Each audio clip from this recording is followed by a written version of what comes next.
మీకు ఈ విషయం తెలుసా? మొన్న చంద్రబాబు నాయుడు గారు సచివాలయంలో కలెక్టర్లందరితో ఒక సమావేశం ఏర్పాటు చేశారనమాట. సో దాంట్లో ఆయన తీసుకొచ్చిన మ్యాటర్ ఏంది భయ్యా అంటే ఏం లేదు, మనకి ఎప్పుడైతే రాష్ట్ర విభజన జరిగిందో అప్పటి నుంచి మరి ఆంధ్రప్రదేశ్కి తలసరి ఆదాయం తగ్గిపోయింది. సో అందుకని చెప్పేసి ఇప్పటి నుంచి మీరందరూ కూడా ఆ తలసరి ఆదాయాన్ని పెంచడానికి మీరందరూ కూడా కృషి చేయాలి. సో మరి ఒక టార్గెట్ పెట్టుకోండి. సో మన టార్గెట్ ఏంటి అంటే 15% ఈ తలసరి ఆదాయంలో ఏకంగా 15% వృద్ధి రేటు ఉండే విధంగా మనం అడుగులు ముందుకేయాలా.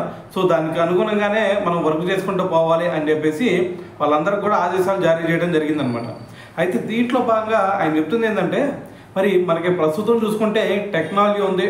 సో మరి టెక్నాలజీని కనుక మీరు యూజ్ చేసుకోగలిగితే మనం హార్డ్ వర్క్ కాకుండా స్మార్ట్ వర్క్తో కనుక మనం ముందుకెళ్ళగలిగితే ఆటోమేటిక్గా మనం ఏదైతే అనుకుంటున్నామో అది 100% చేసి తీరుతాం అని చెప్పేసి చంద్రబాబు నాయుడు గారు అయితే వాళ్ళకి ఒక మోటివేషన్ అయితే ఇవ్వడం జరిగిందనమాట.